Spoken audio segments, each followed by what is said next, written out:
নমস্কার। কৃষ্ণার কথনিকার আরও একটি পর্ব নিয়ে চলে এসেছি আমি কৃষ্ণা। আপনাদের সকলকে স্বাগত জানাই আজকের নতুন পর্বে। আজ থাকছে কিংবদন্তি লেখক বিভূতিভূষণ বন্দ্যোপাধ্যায়ের সুপুত্র তারাদাস বন্দ্যোপাধ্যায়ের লেখা একটি ছোট মজার গল্প, নাম রসনা মঙ্গল। আপনাদের মূল্যবান মতামত অবশ্যই জানাবেন। ভালো লাগলে একটি লাইক আর পরবর্তী গল্পের জন্য সাবস্ক্রাইব করতে ভুলবেন না কিন্তু। শুনতে থাকুন কৃষ্ণার কথনিকা। স্কুল থেকে ফেরার পথে ভুবন বাড়ুজ্যের সাথে দেখা। লাঠি হাতে, গলায় চাদর ঝুলিয়ে সরকারদের বৈঠকখানায় দাবা খেলতে চলেছেন। আমাকে দেখে বললেন, এই যে পল্টু, ভালোই হলো দেখা হয়ে। সন্ধ্যের দিকে একবার আমার বাড়ি যাস তো, তোর জেঠিমা ডেকেছেন। আমায় ডেকেছেন জেঠিমা? হ্যাঁ রে বাবু, কি একটা দরকারের কথাও যেন বলে দিয়েছিল, সেটা এখন আর মনে পড়ছে না। যা হোক, তুই একবার যাস। ফুটবল খেলা সেরে হাত মুখ ধুয়ে ভুবন জ্যাঠামশায়ের বাড়ি গেলাম। জেঠিমা আমাকে দেখে খুশি হয়ে বললেন, এই যে তুই এসেছিস, সব শুনেছিস তো কর্তার কাছে? আগে না জেঠিমা, উনি শুধু বললেন আপনি ডেকেছেন। কেন তা বলেনি?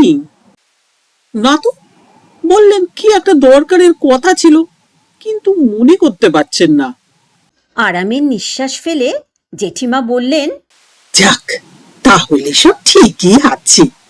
তাই ভাবি কর্তাকে বলতে না বলতেই তোকে গিয়ে সব খবর দিয়েছেন মনে করে। এ কর্তার হলো কি, শরীর খারাপ করলো না তো? তা দেখছি ঠিকই আছে, অর্ধেক ভুলে গিয়েছেন। কি ব্যাপার জেঠিমা, কি হয়েছে? ভালোই ব্যাপার বাবা, সামনের আষাঢ়ে মিনুর বিয়ে ঠিক হয়েছে। পাত্তর সেই আমতলার নিবারণ চাটুর্যের বড় ছেলে। এই বুধবার তারা মিনুকে আশীর্বাদ করতে আসবে। দুপুরে আসছে, আশীর্বাদ করে খাওয়া দাওয়া সেরে বিকেলে যাবে। পাত্তর পক্ষ বলে কথা, আমাদের মান সম্মান রাখার ভার তোরই ওপর বাবা পল্টু। সে আবার কি? মিনুদির বিয়ে হচ্ছে খুব ভালো কথা, বাড়ুজ্যেরা খাওয়ায় ভালো, কিন্তু মান সম্মান রাখার দায় আমার ওপর কি রকম? বললাম, আমায় কি করতে হবে বলুন? বন্ধুদের নিয়ে আদর আপ্যায়ন বরং। না বাবা, সেই সব নয়। সেদিন মাংসটা তোকে রাখতে হবে বাবা। গেল শীতে চড়ুই ভাতের দিন তুই যা মাংস রান্না করেছিলি, খেয়ে সারা গাঁয়ের লোক ধন্য ধন্য করেছিল। সেই রকমটা আরেকবার করতে হচ্ছে বাবা। জীবনে প্রথম খ্যাতির আস্বাদ পেয়ে হোক সে খ্যাতি মাংস রান্নার। গৌরবে আমার বুক ফুলে উঠল। বললাম, এ আর বেশি কথা কি জেঠিমা, মিনতির বিয়ে হবে, আমাদের তো কাজ করতে হবেই। কজনের জন্য রান্না জেঠিমা? পাত্তর পক্ষের লোক আসবে জনা 30। তার উপর বাড়ির লোক, গায়ে 2-4 জন মুরব্বী, সব মিলিয়ে 60 জন মতো হবে। রামহরিকে বলা আছে সে মেদিয়ার হাট থেকে 2টো পাঠা কিনে আনবে আগের দিন। মশলা বাটা, যোগান দেওয়া সব লোক ঠিক করা আছে। তুই শুধু মনোযোগ দিয়ে রান্নাটা করবি। ঠিক আছে জেঠিমা, আমি 9টা নাগাদ চলে আসবো। আপনি রামহরিদাকে বলবেন মাংসটা সাইজ মাফিক টুকরো করে রাখতে।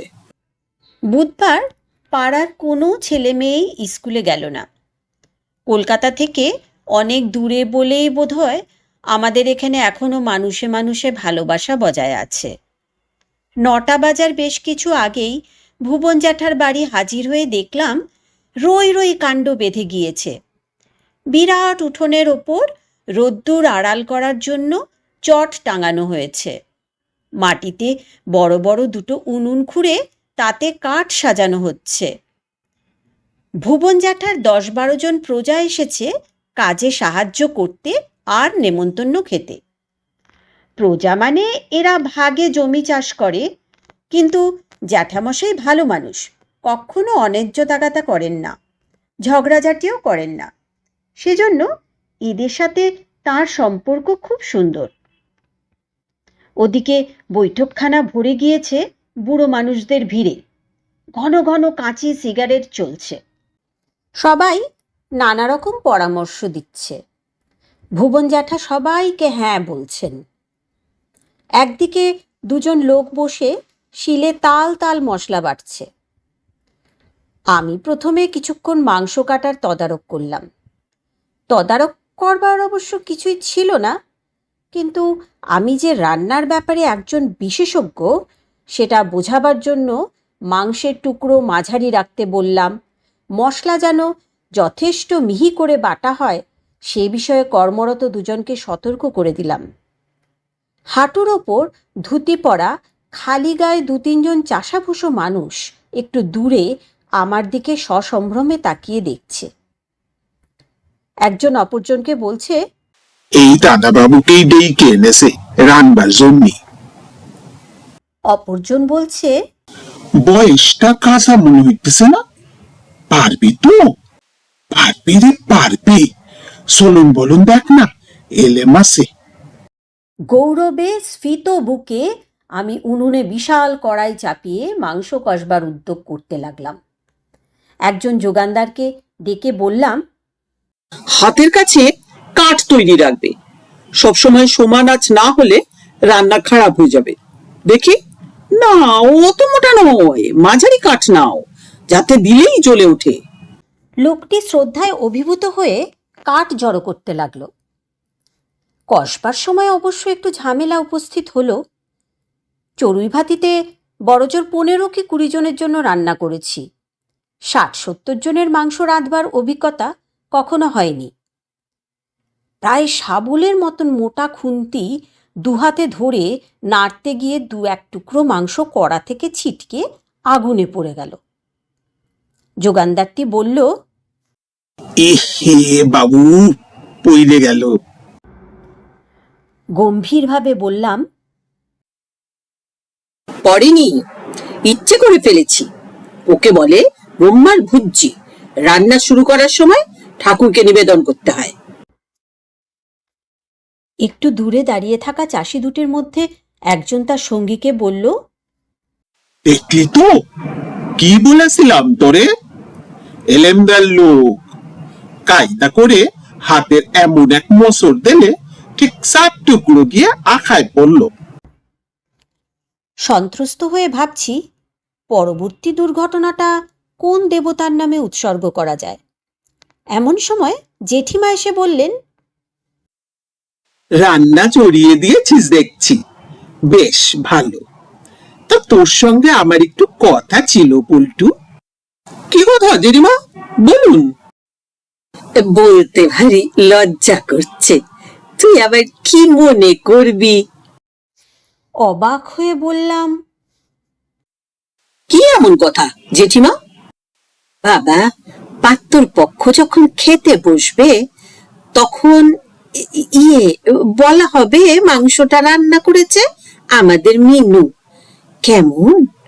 মেয়েদের বিয়ের ব্যাপারে এসব একটু করতে হয়, বুঝলি না? রাগ করিস না বাবা, তোরই তো দিদি। শহীদদের মনোভাব কেমন হয় বুঝতে পারলাম। তারাও তো নিজের জন্য কিছু করে না। দেশ স্বাধীন হতে হতে সাধারণত তারা দেয়ালে ছবি হয়ে যায়। বললাম, তাতে কি জেঠিমা, তাই বলবেন। জেঠিমা পাকা লোক।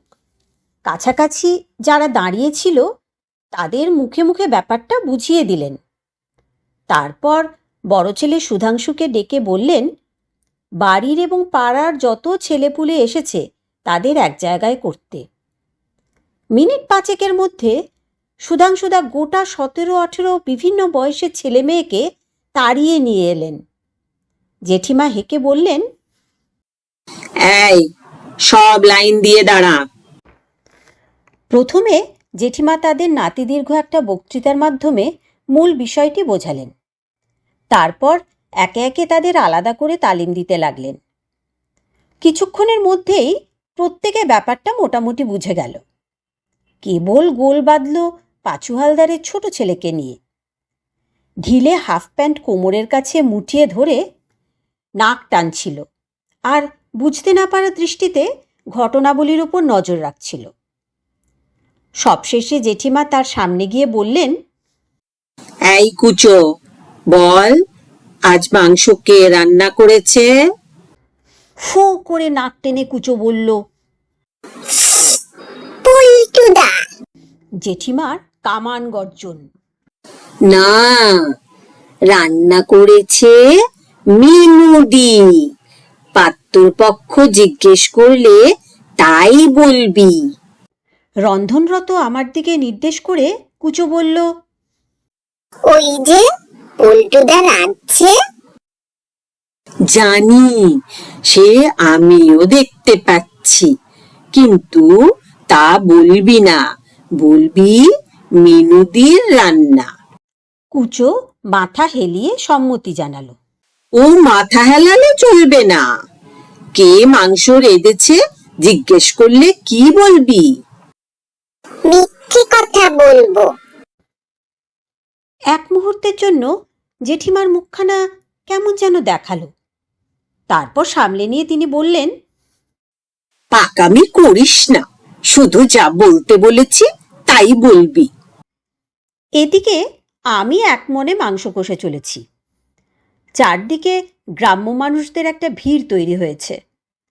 তারা আমার রন্ধন পদ্ধতি সম্বন্ধে নানা রকম সশ্রদ্ধ মন্তব্য করছে। কঠিন কাজে হাত দিয়েছি সেটা বুঝলাম মাংসে জল দেবার পরে।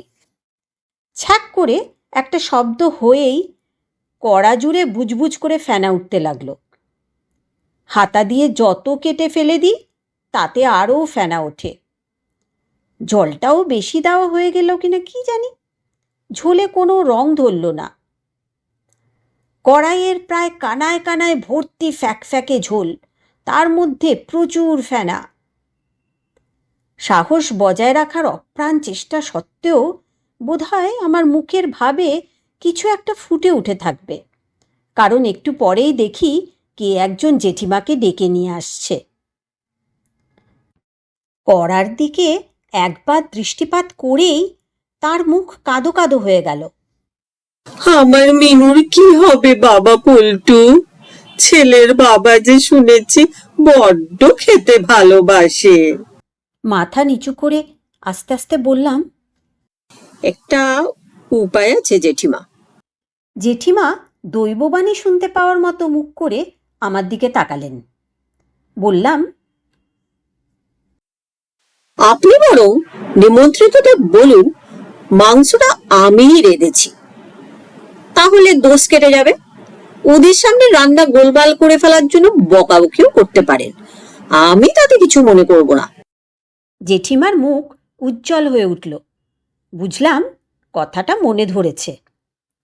পেছন ফিরে তিনি হাঁক দিলেন, সুধাংশু, ছেলেপুলেদের আবার ধরে নিয়ে আয়। বাচ্চা কাচ্চাগুলোকে পাকড়াও করে আনবার ফাঁকে সমবেত জনসাধারণকে পরিবর্তিত পরিস্থিতি সম্বন্ধে সচেতন করবার জন্য জেঠিমা যেই ওহে বাবা সকল বলে শুরু করতে গিয়েছেন, অমনি চালাক চেহারার একজন শুটকোপনা লোক বলে উঠল, আর বলতে হবে নি মা ঠাকুরুন, মোরা বুঝে গিয়েছি। বাচ্চারা এসে আবার লাইন দিয়ে দাঁড়ালো। জেঠিমা তাদের বললেন, বল মাংস কে রেঁধেছে? সবাই সমস্বরে বলে উঠল, জেঠিমা হুঙ্কার দিয়ে উঠলেন, না, মাংস রান্না করেছে পল্টুদা, ভালো করে বুঝে নে। এই পরিবর্তিত আদেশে বেশ একটা জটিলতা সৃষ্টি হলো। বাচ্চারা ওর মুখের দিকে তাকাতে লাগলো। কিন্তু জেঠিমার নেতৃত্বের কোনো তুলনা হয় না। 5-7 মিনিটের মধ্যেই তিনি সবাইকে বুঝিয়ে বকে ভুলিয়ে এবং ধমক দিয়ে নতুন তালিমে দীক্ষিত করলেন। গোল বাঁধল ভুবন জ্যাঠাকে নিয়ে। সুধাংশুদা গিয়ে তাকেও ডেকে আনল। তিনি এসে হাসি মুখে বললেন, কি গো, কি হলো? আবার ডাক পড়লো কেন? তুমি ভেবেছো আমি বুঝি এর মধ্যে ভুলে মেরে দিয়েছি? তোমরা যতটা মনে করো আসলে আমি ততটা নই। মাংস কে রান্না করেছে সেই কথা জিজ্ঞেস করবে তো? কেন? মাংস রান্না করেছে আমাদের মিনু, হলো তো? আহ আহ আহ! জেঠিমা ঠান্ডা চোখে তাকিয়ে থেকে ভুবন জ্যাঠার উচ্ছ্বাস কমতে দিলেন। তারপর বললেন, হয়েছে? হাসি থেমেছে? উফ, এক এক সময় ভাবি আমি মরলে তোমার কি দশা হবে। শোনো, মাংস রেঁধেছে পল্টু, মিনু নয়। ভুবন জ্যাঠার মুখের হাসি মিলিয়ে গেল। তিনি বললেন, সে কি? কিন্তু আগে যে... আগের কথা ছাড়ো, এখন এই বলতে হবে। যাও, ভালো করে ঠিক করে নাও।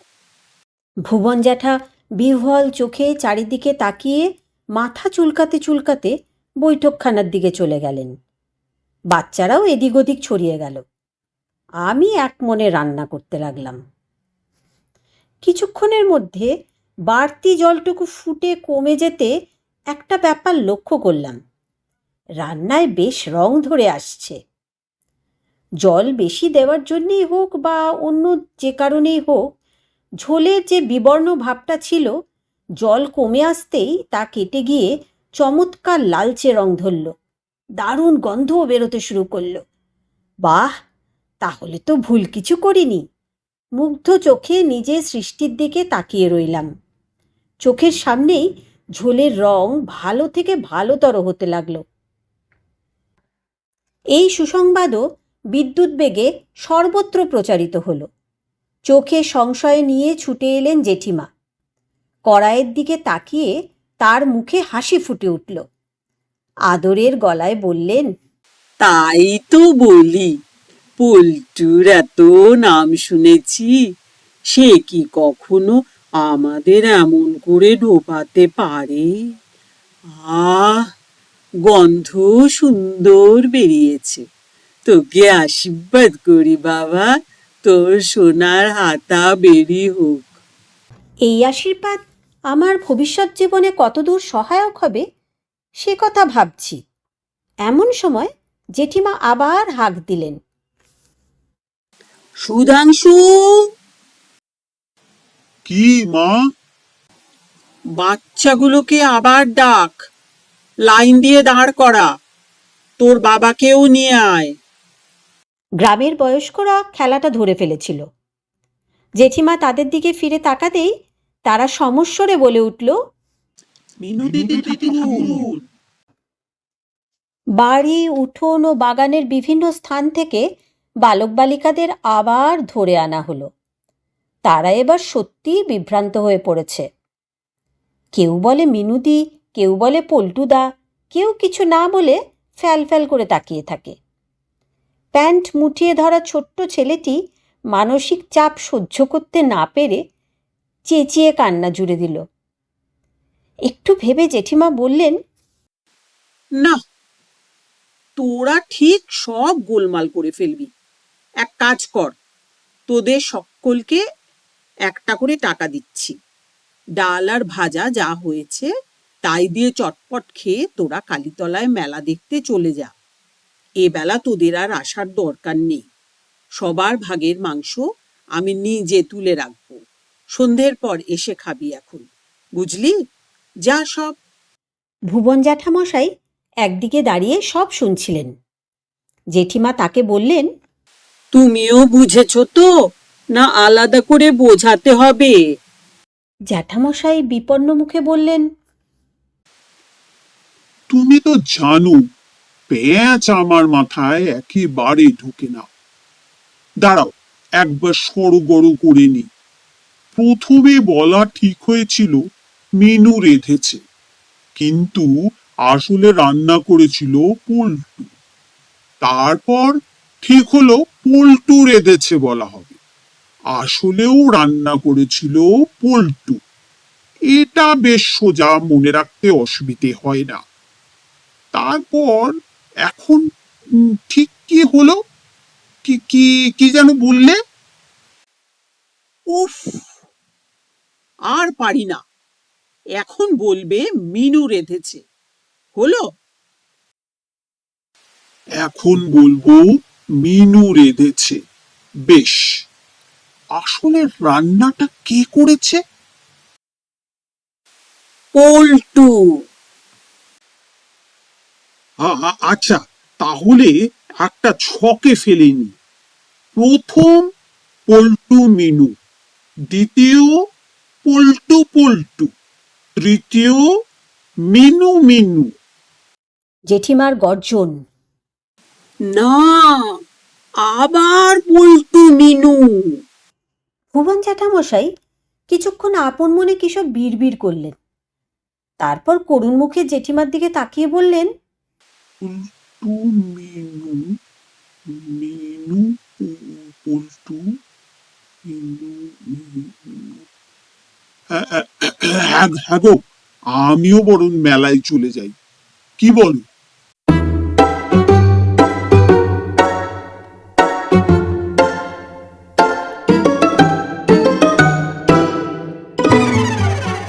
ধন্যবাদ শ্রোতা বন্ধুরা সঙ্গে থাকার জন্য। শ্রুতি গল্পটি ভালো লাগলে একটি লাইক, শেয়ার ও চ্যানেলটিকে সাবস্ক্রাইব করতে ভুলবেন না। আবার আসবো একটি নতুন গল্প নিয়ে। অনেক শুভকামনা রইল। আজ আসি।